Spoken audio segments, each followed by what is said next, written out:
Lengak ama leitrabadi tangdu leitaba purakpa ngamloi khanbadagi lengak semba yaukibani haina Tipaimuk ACG MLA Ngursanglur Sanatena Fongdokre. Wafamasi Indian Express Pauseda Akhanaba piba interview mada Fongdokibani. Magna Makataraduna Haikibada Manipurgi Anova Lengak Asida Sogotpagi Maruiba Maramdi State Asida Tangdu Leitaba Fibam Hanjilaknabagi Tabak Thoram Singh Kumang Sausinabani Irang Asina Maramoraga Manipurgi Miyam Aduki Matik Awaba Mayoknari Miyoi Kayamadi Masa Masagi Kulamadi Yum Singda Hanjin Mangamdana Ngasi Fauba Awaba Khangli Aduga Miyoi Kayamana Lengak na Hangba Camp Natraga Complex Singda Sanggafam Lauduna Leiri Lana Sinamaramoraga Lanjanaduna Lairiba Singh Asigi Punsirolda Awonba Mapurakpa Ngamnaba State Asida Mahusagumna Ingtapa Lehanba Haibasi Tangai Fade Hauzik Separate Administration gi demand tauribasi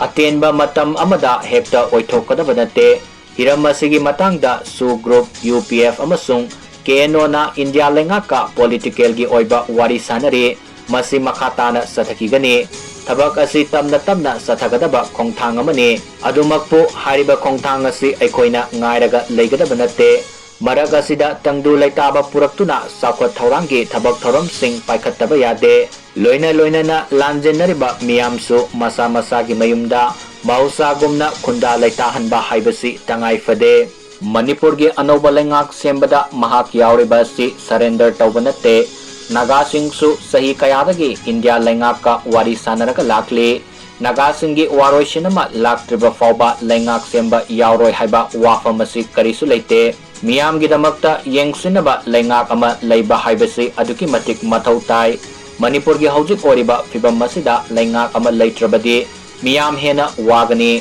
Aikoina lengak asida sogatpagi maramdi tungkoina sanaba yagadaba waroi sinama puraknabani Khongthang asi miyam gi apambagi mayokta thanglakpa nate sayenaba amadi wakhalwan manadaba khudingmak waroi sinasi table faminaraga purakadabani masida nongmai sijinnaraga amadi hingsa gi thawong satharaga afaba karisu purakpa ngamloi haina mahakta makatana phongduki